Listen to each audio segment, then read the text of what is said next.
अस्सलाम वालेकुम। आज का जो हमारा टॉपिक है वो ग्लाइकोलाइसिस के एमसीक्यूज़ के बारे में है। ग्लाइकोलाइसिस के बहुत इम्पॉर्टेंट एमसीक्यूज़ पूछे जाते हैं या एंट्री लेवल पर आते हैं ग्लाइकोलाइसिस के एमसीक्यूज़।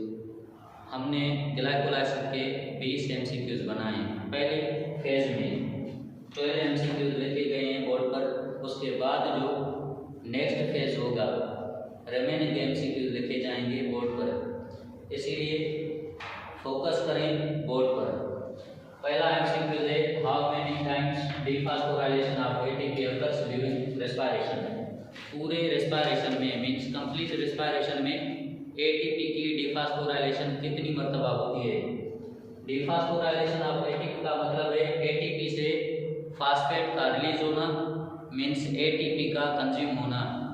2 एटीपीज कंज्यूम होती हैं पूरे रेस्पिरेशन में, इसीलिए यहाँ पर जो ऑप्शन होगा आप समझ गए होंगे ऑप्शन कौन सा राइट होगा। एटीपीज का कंजप्शन जो रेस्पिरेशन में होगा 2 होगा, इसीलिए यहाँ पर डायरेक्ट ऑप्शन करेक्ट कौन सा होगा 2 एटीपीज, ये राइट ऑप्शन है। उसके बाद नंबर 2 जो एमसीक्यू है, enzyme which splits hexose into trio sugar. ऐसा एंजाइम जो हेक्सो शुगर को स्प्लिट करे, ब्रेक करे 2 ट्रायो शुगर में, वो कौन सा एंजाइम होगा। यहाँ पर ऑप्शन ए देखेंगे फास्फोफरक्टोकाइनेज। ये एंजाइम क्या करेगा, फास्फेट को ऐड करवाएगा फरक्टोज में, इसीलिए ये इनकरेक्ट है। स्प्लिटिंग यहाँ पर नहीं होती। हेक्सोकाइनेज ये भी फास्फेट ऐड करवाता है, इसमें या तो फरक्टोज में या ग्लूकोज में। ये ऑप्शन भी इनकरेक्ट होगा। डिहाइड्रोजिनेज मींस हाइड्रोजन का रिमूव होना, ये ऑप्शन भी इनकरेक्ट होगा। करेक्ट ऑप्शन कौन सा होगा, एल्डोलेज। एल्डोलेज एंजाइम क्या करेगा, फरक्टोज 1,6 बिस्फास्फेट को तोड़ेगा किसमें 2 ट्रायो शुगर में, इसीलिए यहाँ पर जो करेक्ट ऑप्शन है एल्डोलेज है। उसके बाद सबस्ट्रेट ऑफ हेक्सोकाइनेज। हेक्सोकाइनेज का सबस्ट्रेट कौन सा है, इट मींस हेक्सोकाइनेज किसी कंपाउंड पर फंक्शन परफॉर्म करेगा। जिस कंपाउंड पर हेक्सोकाइनेज फंक्शन परफॉर्म करेगा उसको कहेंगे सबस्ट्रेट। आप देखें हेक्सोकाइनेज, यहाँ पर पता चलता है कंपाउंड कौन सा होगा, शुगर होगी। कौन सी शुगर होगी, हेक्सो शुगर होगी। उस हेक्सो शुगर में फास्फेट ऐड की जाएगी, इसीलिए यहाँ पर जो है वर्ड है काइनेज। डायरेक्ट पता चलता है इसमें ऑप्शन कौन से करेक्ट हैं। एटीपी जो है वो शुगर नहीं है, एटीपी न्यूक्लियोटाइड का टाइप है, मींस ये ऑप्शन एक्सक्लूड हो गया। उसके बाद दूसरा ऑप्शन है ग्लूकोज। ग्लूकोज हेक्सो शुगर है, 6 कार्बन शुगर है, ये ऑप्शन करेक्ट हो गया इसमें। और उसके बाद फरक्टोज, ये भी तो हेक्सो शुगर है ना, इसीलिए यहाँ पर जो करेक्ट ऑप्शन होगा कौन सा होगा 2 and 3, सी ऑप्शन में 2 and 3। 2 and 3 means glucose and fructose are the substrate of hexokinase enzyme. Number 4, substrate in which oxidation occurs is. ऐसा सबस्ट्रेट मींस ऐसा कंपाउंड जिसमें ऑक्सीडेशन हो। कौन सा सबस्ट्रेट होगा, मींस जिसमें से हाइड्रोजन रिमूव की जाए। पीजीएल में से हाइड्रोजन क्या होते हैं दूसरे फेज में, हाइड्रोजन पीजीएल मींस पीजीएल क्या है, ट्रायो शुगर है, इसमें से हाइड्रोजन रिमूव की जाती है। वो हाइड्रोजन दी जाती है किसको, एनएडी को। एनएडी कन्वर्ट हो जाती है एनएडीएच में, इसीलिए यहाँ पर जो करेक्ट ऑप्शन होगा पीजीएल। पीजीएल में से जब हाइड्रोजन रिमूव हो जाएगी, ऑक्सीडेशन हो जाएगी पीजीएल में, ये कन्वर्ट हो जाएगी पीजीए में। पीजीए क्या है, ऑक्सीडेशन का रिजल्ट है। ऑक्सीडेशन का रिजल्ट कौन सा है, पीजीए ग्लाइकोलाइसिस में। पीईपी फास्फोइनोल पाइरूवेट ये लास्ट रिएक्शन है, इसमें से क्या होता है, फास्फेट जो है रिमूव होती है, एटीपी बनाने में काम आती है, इसीलिए फास्फेट का रिमूव होना ये ऑक्सीडेशन नहीं है, इसका मतलब है फास्फोराइलेशन। ऑक्सीडेशन होगी पीजीएल में। फरक्टोज तो तैयार होगा, फरक्टोज तैयार होगा स्प्लिटिंग के लिए, इट मींस फरक्टोज में भी ऑक्सीडेशन नहीं होगी। ऑप्शन करेक्ट कौन सा होगा, PGL. Enzymes involve in substrate level phosphorylation, ऐसा एंजाइम जो सबस्ट्रेट लेवल फास्फोराइलेशन में पार्टिसिपेट करेगी।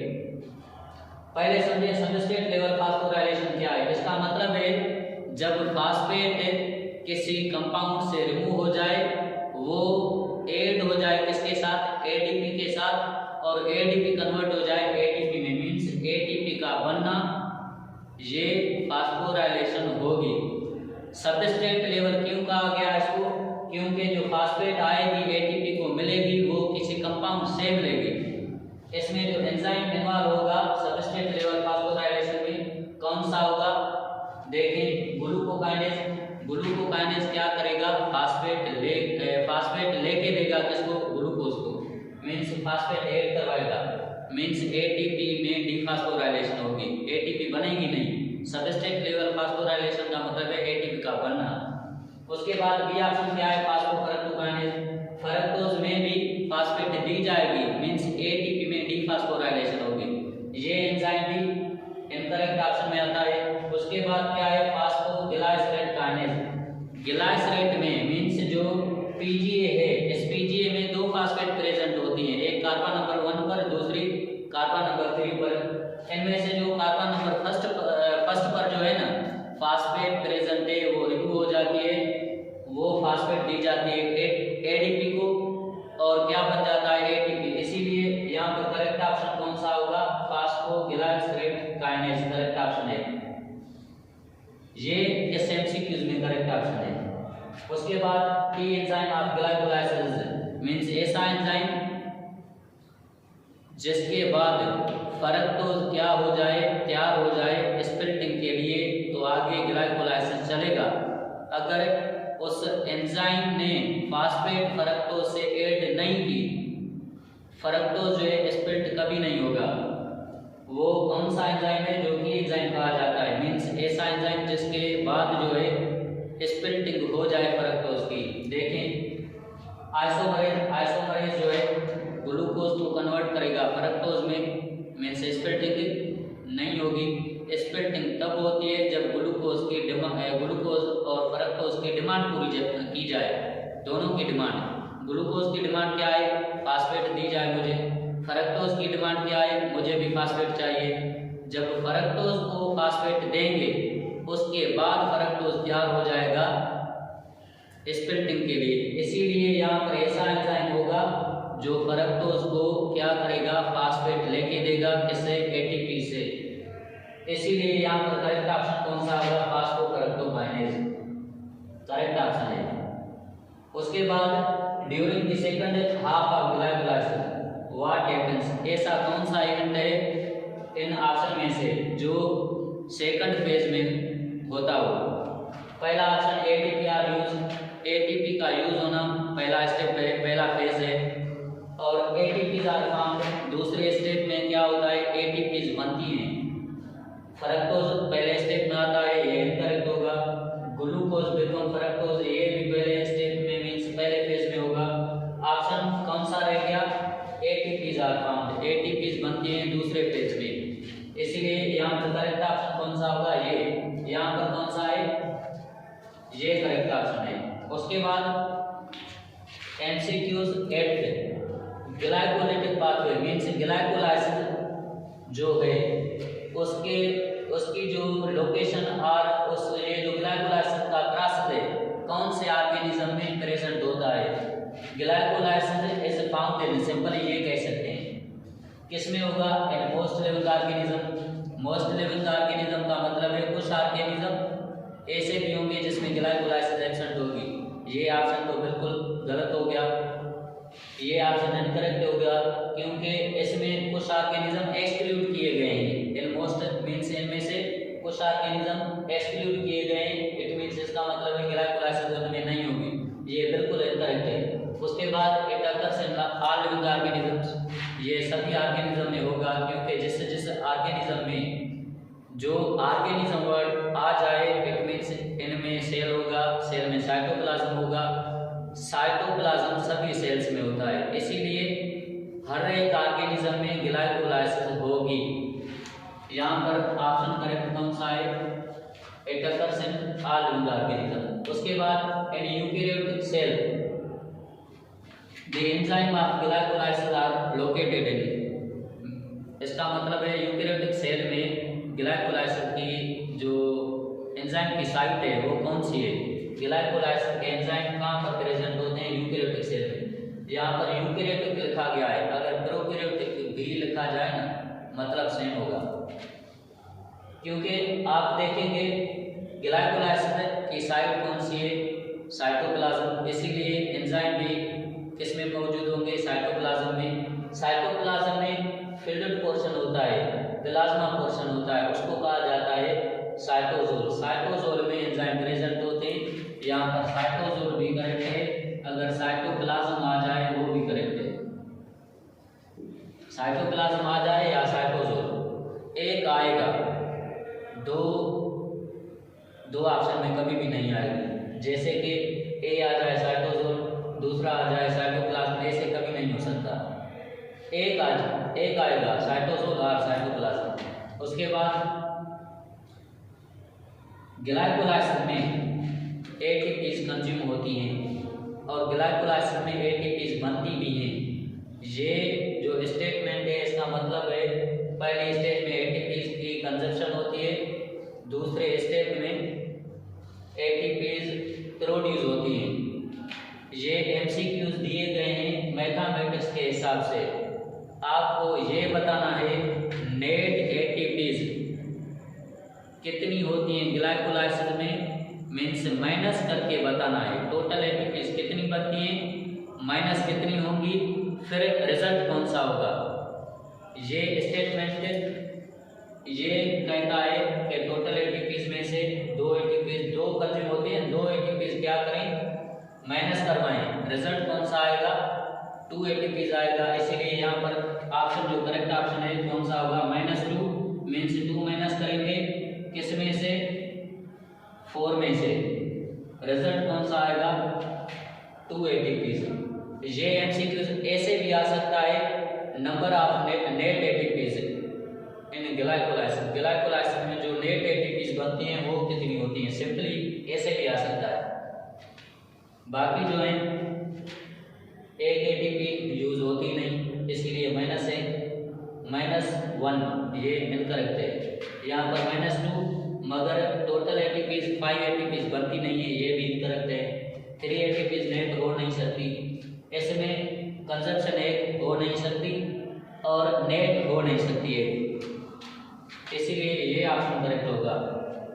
उसके बाद 11th glucokinase is metabolically significant means glucokinase की डिमांड कब होगी, जब ग्लूकोज की लेवल लो हो जाए या जब ग्लूकोज की लेवल हाई हो जाए या ग्लूकोज 6-फास्फेट की लेवल हाई हो जाए, या इनमें से कोई भी करेक्ट नहीं है। देखिए अगर ग्लूकोज लेवल की कंसंट्रेशन लो हो जाए सेल में, ग्लूकोज की कंसंट्रेशन लो हो जाए, ग्लूकोकाइनेज की डिमांड कम हो जाएगी। अगर ग्लूकोज की लेवल हाई हो जाए मीन्स इसका जो सबस्ट्रेट है ग्लूकोकाइनेज का वो ग्लूकोज है, ग्लूकोज सिर्फ, ग्लूकोज 6-फास्फेट नहीं है, क्योंकि ये फास्फेट देता है ग्लूकोज को, इसीलिए ग्लूकोकाइनेज का सबस्ट्रेट कौन सा होगा, ग्लूकोज। अगर ग्लूकोज की कंसंट्रेशन बढ़ेगी तो इसकी डिमांड भी बढ़ेगी।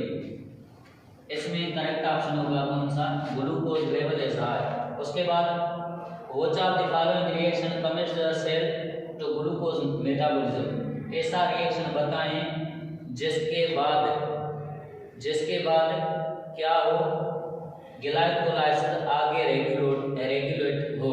ये एमसीक्यूज मैच करता है कि एंजाइम से। ये स्टेटमेंट इस स्टेटमेंट की फॉर्म में भी आ सकता है, which of the following reaction commits cell to glucose metabolism. पहला option phosphoglucoisomerase means इसका मतलब है ऐसा रिएक्शन जिसमें ग्लूकोज 6-फास्फेट आइसोमराइज हो जाए, किसमें, फ्रक्टोज में, फ्रक्टोज 6-फास्फेट में। ये बिल्कुल इनकरेक्ट है। उसके बाद फास्फोफ्रक्टोकाइनेज, इसका मतलब है 6 फ्रक्टोज 6-फास्फेट को फास्फेट दी जाए, मीन्स फ्रक्टोज 6 फास्फेट को कन्वर्ट किया जाए फ्रक्टोज 1,6 बिस्फास्फेट में। अगर फ्रक्टोज की डिमांड पूरी होगी तो ग्लाइकोलाइसिस आगे रेगुलेट होगी।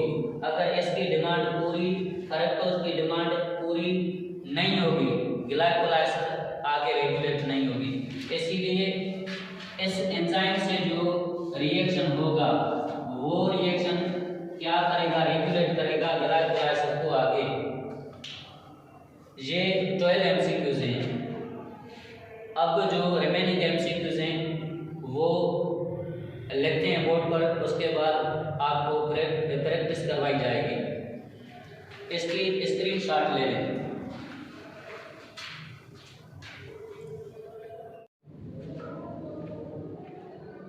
Number 13, enolase catalyse which of the following reaction. Means enolase एक एंजाइम होता है, ये कौन से रिएक्शन में पार्टिसिपेट करता है। ये इनोलेज क्या करता है, 2PGA से वाटर मॉलिक्यूल को रिमूव कराएगा, ये 2PGA कन्वर्ट हो जाएगा PEB फास्फोइनोल पाइरुवेट में। Means removal of water molecule is known as dehydration. इसीलिए यहाँ पर ऑप्शन जो करेक्ट है डिहाइड्रेशन है। हाइड्रोलाइसिस ग्लाइकोलाइसिस में कभी नहीं होगी, क्योंकि ग्लाइकोलाइसिस खुद जो है माइक्रो मॉलिक्यूल है, हाइड्रोलाइसिस होती है मैक्रो मॉलिक्यूल में। ग्लाइकोलाइसिस एक ऑक्सीडेशन प्रोसेस है। उसके बाद which one is true about glycolysis. Glycolysis के बारे में कौन सा ऑप्शन करेक्ट है। इट रिक्वायर्स O2 ऑक्सीजन कभी यूज नहीं होगी ग्लाइकोलाइसिस में। It absent in cytoplasm of RBC. Cytoplasm एक सेल है, उसमें साइटोप्लाज्म भी है। साइटोप्लाज्म में डेफिनेटली एंजाइम भी प्रेजेंट होंगे ग्लाइकोलाइसिस के, इसीलिए ये प्रोसेस आरबीसी में भी होगा ग्लाइकोलाइसिस। यहाँ पर कहा गया है एब्सेंट नहीं होगा, प्रेजेंट होगा, इसलिए ये इनकरेक्ट होगा एब्सेंट की वजह से। और उसके बाद it is absent in prokaryotic में एब्सेंट होता है। मींस प्रोकैरियोटिक में साइटोप्लाज्म होता है ना, तो फिर ये एब्सेंट कैसे होगा, इसलिए ये ऑप्शन भी इनकरेक्ट है। लास्ट ऑप्शन है it is independent of O2। ये ऑक्सीजन पर डिपेंडेंट नहीं करता। ऑक्सीजन अगर सेल में प्रेजेंट होगी तभी ग्लाइकोलाइसिस होगा, मगर ऑक्सीजन कंज्यूम नहीं होगी। उसके बाद ऑक्सीजन सेल में अगर एब्सेंट हो जाए तब भी ग्लाइकोलाइसिस चलता है, इसीलिए इसको कहेंगे इंडिपेंडेंट ऑफ ऑक्सीजन। उसके बाद द इफेक्ट ऑफ, यहाँ पर अंडरलाइन करते हैं, ये जो है करेक्ट ऑप्शन है। उसके बाद the effect of high level of ADP is to. अगर सेल के अंदर ADP की कंसंट्रेशन बढ़ जाए तो एंजाइम पर कौन सा इफेक्ट होगा। Increase activity of enzyme, enzyme की एक्टिविटी बढ़ेगी या एंजाइम की एक्टिविटी डिक्रीज होगी, या एंजाइम की एक्टिविटी पर कोई इफेक्ट नहीं होगा, या एंजाइम की एक्टिविटी जो प्रोसेस चलते हैं हमारी बॉडी के अंदर, पाथवे चलते हैं, वो स्लो हो जाएंगे। इनमें से आप देखेंगे ATP जो है नेसेसरी होती है फिजियोलॉजिकल प्रोसेस में, मींस एनर्जी देती है। ATP हर एक प्रोसेस में हमारी बॉडी को और हमारे सेल्स को, इसीलिए ATP का बनना नेसेसरी है। ATP बनाने के लिए ADP का होना नेसेसरी है। अगर ADP की लेवल बढ़ जाए तो ATP बनना शुरू हो जाएगी। मीन्स क्या होगा, एंजाइम की एक्टिविटी क्या होगी, बढ़ जाएगी। यहाँ पर ऑप्शन जो करेक्ट ऑप्शन है इंक्रीज एक्टिविटी ऑफ एंजाइम्स। उसके बाद 16 है which of the following reaction in glycolysis is reverse of Calvin cycle. Glycolysis में ऐसा कौन सा प्रोसेस है जो रिवर्स है इसका, केल्विन साइकिल का। आपने अगर केल्विन साइकिल पढ़ी है, उस केल्विन साइकिल में क्या होता है, ग्लूकोज 6 फास्फेट हम कभी भी नहीं पढ़ते, किसमें, केल्विन साइकिल में। या तो पढ़ते हैं राइबोलोज बिस्फास्फेट, या पढ़ते हैं PGA, या पढ़ते हैं PGAL, ये पढ़ते हैं। इट मींस ग्लूकोज 6 फास्फेट का कन्वर्ट हो जाना किसमें, फ्रक्टोज में, ये केल्विन साइकिल में प्रोसेस होता ही नहीं है। उसके बाद conversion of hexose into triose, ये जो है conversion of hexose into triose, hexose sugar का ट्रायोज में कन्वर्ट हो जाना, ये भी केल्विन साइकिल में नहीं होगा। केल्विन साइकिल में क्या होता है, हेक्सोज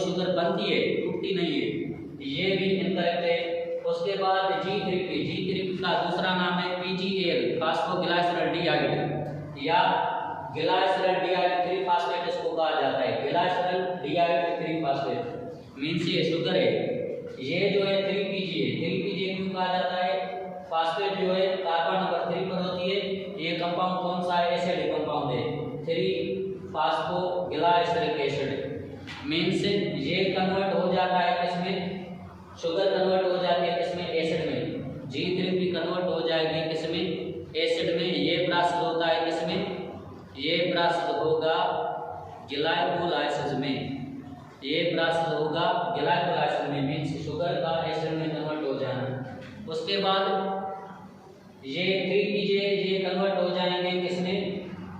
शुगर में मीन्स फास्फोग्लाइसरिक एसिड ये कन्वर्ट हो जाएगी शुगर में। ये प्रोसेस किसमें होता है? ये प्रोसेस होता है केल्विन साइकिल में। ये आपस में क्या है? रिवर्सल है ना, ये दोनों प्रोसेस। ये प्रोसेस चलता है किसमें? ग्लाइकोलाइसिस में। यहाँ पर लिख देते हैं ये प्रोसेस है किसमें? ग्लाइकोलाइसिस में। ग्लाइकोलाइसिस में ये प्रोसेस है मीन्स इसमें क्या होगा? शुगर कन्वर्ट हो जाएगी किसमें? एसिड में। ये प्रोसेस किसमें होता है? केल्विन साइकिल में। Calvin cycle. केल्विन साइकिल में क्या होता है? एसिड कन्वर्ट हो जाती है आफ्टर रिडक्शन। जब NADPH कंज्यूम होती है ना, एसिड कन्वर्ट हो जाती है किसमें? शुगर में। ये प्रोसेस होगा केल्विन साइकिल में। ये प्रोसेस होगा किसमें? ग्लाइकोलाइसिस में। अब यहाँ पर पूछ रहा है ऐसा प्रोसेस जो ग्लाइकोलाइसिस में होता हो वो अपोजिट हो किसके? केल्विन साइकिल के। ये तो केल्विन साइकिल में होता है, इसलिए ये ऑप्शन इसमें इनकरेक्ट होगा। करेक्ट कौन सा होगा? ये वाला प्रोसेस मीन्स शुगर का कन्वर्ट हो जाना एसिड में। ये प्रोसेस ग्लाइकोलाइसिस में होता है। करेक्ट ऑप्शन होगा ऑप्शन सी। उसके बाद net gain of glycolysis of 1 trio sugar. Glycolysis में 2 ट्रायो शुगर बनती है। वो ट्रायो शुगर क्या बनाएगी आगे चलकर? मीन्स जब ग्लाइकोलाइसिस कंप्लीट हो जाएगा मीन्स एक ट्रायोस क्या देगी? एक NADPH और एक ट्रायोस क्या देगी? 2 ATP देगी। मगर नेट पूछ रहा है, इट मीन्स उन 2 ATPs में से एक ATP क्या हो जाएगी? कंज्यूम हो जाएगी। इसीलिए नेट ATP यहाँ पर एक ट्रायोस में से क्या करेंगे?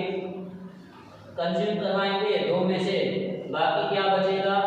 1 ATP बचेगा और एक ट्रायोस में से एक पायरुविक एसिड बनता है। इसीलिए इस ऑप्शन को करेक्ट ऑप्शन कौन सा रखेंगे? 1 NADH बनेगी और 1 ATP और उसके बाद 1 पायरुविक एसिड। ये नेट में काउंट किया जाएगा। एक ट्रायोस मीन्स 4 ATPs बनती है ना, 4 में से 2 यूज हो गई फर्स्ट फेज में मीन्स एक ट्रायोस से 2 ATPs, इन 2 में से एक कंज्यूम हो गई फर्स्ट फेज में। बाकी कितनी ATP बची? 1 ATP। एक ट्रायोस से एक NADH and 1 pyruvic acid. Correct option ये होगा। उसके बाद last step of glycolysis results in. Glycolysis में जो लास्ट स्टेप होगा मीन्स से लास्ट स्टेप कौन सा होता है? PEP मीन्स फास्फोइनोल पायरुवेट का कन्वर्ट हो जाना किसमें? पायरुविक एसिड में। अगर PEP कन्वर्ट हो जाएगा पायरुविक एसिड में क्या होगा? ADP कन्वर्ट हो जाएगी ATP में। इट मीन्स ATP बनेगी। यहाँ पर देखें ATP जब बनेगी ग्लाइकोलाइसिस में इस प्रोसेस को क्या कहेंगे? Substrate level phosphorylation. Generally phosphorylation कहते हैं। फास्फोराइलेशन में ATP बन भी सकती है, ATP में डीफास्फोराइलेशन भी हो सकती है क्योंकि ATP एक फास्फेट किसी और कंपाउंड को देगी, उसको फास्फोराइलेट करेगी। इसीलिए यहाँ पर एग्जैक्ट ऑप्शन कौन सा होगा? एग्जैक्ट ऑप्शन होगा सबस्ट्रेट लेवल फास्फोराइलेशन क्योंकि ATP बनेगी। ऑक्सीडेटिव फास्फोराइलेशन या तो माइटोकॉन्ड्रिया में ऑक्सीडेटिव फास्फोराइलेशन कहाँ पर होती है? माइटोकॉन्ड्रिया की इनर मेम्ब्रेन पर। डीफास्फोराइलेशन ऑफ ATP का मतलब है ATP का टूट जाना किसमें? ADP में। यहाँ पर पूछ रहा है substrate level phosphorylation means last step में ATP की फॉर्मेशन होती है, इसको कहेंगे सबस्ट्रेट लेवल फास्फोराइलेशन। ये करेक्ट ऑप्शन होगा। उसके बाद ग्लाइकोलाइसिस मेनली कौन सा प्रोसेस होता है? ग्लाइकोलाइसिस रेस्पिरेशन का पहला है रेस्पिरेशन कौन सा प्रोसेस है, ऑक्सीडेशन प्रोसेस है। इट मीन्स ये कौन सा प्रोसेस हो गया, ऑक्सीडेटिव प्रोसेस हो गया, क्योंकि रेस्पिरेशन ऑक्सीडेशन प्रोसेस होता है। उसके बाद how many water molecule are released from hexose sugar, जब क्या हो जाए convert into two pyruvic acid. अगर हेक्सो शुगर कन्वर्ट हो जाए पाइरुविक एसिड में, यहाँ तक मीन्स ग्लूकोज से पाइरुविक एसिड का बनना, यहाँ तक जो भी प्रोसेस या स्टेप होते हैं, इन स्टेप में से कितने वाटर मॉलिक्यूल टोटल रिलीज होते हैं, कितने होंगे 2 वाटर मॉलिक्यूल। वो वाटर मॉलिक्यूल कहाँ पर रिलीज होते हैं, जब 2 PGA मीन्स 2 फास्फोग्लाइसरिक एसिड, 2 क्यों कहा गया इसको, इसकी जो फास्फेट है कार्बन नंबर 2 पर अटैच होती है, इसीलिए इसको कहा गया 2 PGA। 2 PGA में से क्या होगा, वाटर मॉलिक्यूल रिमूव हो जाएगा in the presence of enolase enzyme, ये कन्वर्ट हो जाएगा इसमें PEP में। ट्रायो शुगर कितनी होती है, ट्रायो शुगर 2 होती है। अगर 2 ट्रायो शुगर हैं तो एक ट्रायो शुगर से एक PGA बनेगा, दूसरी से दूसरा PGA बनेगा। ये एक PGA एक वाटर मॉलिक्यूल को रिमूव करेगा, दूसरा PGA दूसरे वाटर मॉलिक्यूल को रिमूव करेगा, इसीलिए यहाँ पर करेक्ट ऑप्शन होगा 2 water molecule are released from 1 glucose for the formation of 2 pyruvic acid. ये जो हैं बहुत इंपॉर्टेंट MCQs हैं, ये MCQs आते रहते हैं बहुत सारी टेस्ट में, एंट्री में भी आ सकते हैं। Thanks, that's all.